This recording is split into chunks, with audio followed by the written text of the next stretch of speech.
the US Congress and presidential elections. Voting. The people's chance to decide who they want to run their country and represent their interests. But how does it work in the United States of America? The House of Representatives in the US Congress is designed to give a voice to the people of every local voting region of America. Members of the House of Representatives stand for re-election every 2 years. Each state is split into districts, and each district votes for one representative. The number of districts depends on the population of each state. For example, California, the most populous state, is split into 53 districts, so has 53 representatives. But Alaska, which is huge but has a really small population, only has one district and therefore only one representative in the House. The ideal situation for a president is that the House is controlled by their own party. However, with elections held every 2 years, there's always a midterm election in the middle of a president's time in office. If the public thinks that the president's not doing a great job, they can vote in more members of the opposition party, making it more difficult for the president to pass laws. The Senate in the US Congress, like the House of Lords in the UK Parliament, is sometimes called the upper house.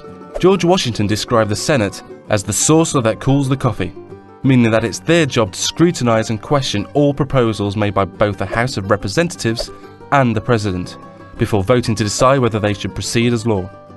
Senators, like members of the House of Representatives, are also elected to their seats by the public. Senators serve 6-year terms, and elections are staggered. So every 2 years, a third of the senators run for re-election. Each state is represented by 2 senators, regardless of its population. And again, the first-past-the-post voting system is used, so the candidate with the most votes wins. So how do Americans choose their leader?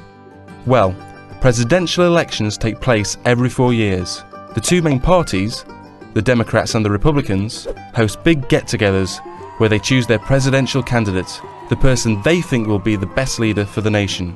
The winning candidate then chooses their vice presidential candidate, also known as their running mate, to help support the campaign. Presidential candidates usually choose someone with different areas of skill or knowledge, so they present voters with the best package. Together, they're known as a ticket. Presidential candidates from both parties then start out on massive election campaigns to gain as much voter support as possible. They travel across the country and hold great big campaign rallies where they set out their policies and their ideas for the whole country. These campaigns cost money, lots of it, so both candidates have large campaign teams who help raise the tens of millions of dollars needed to keep them afloat.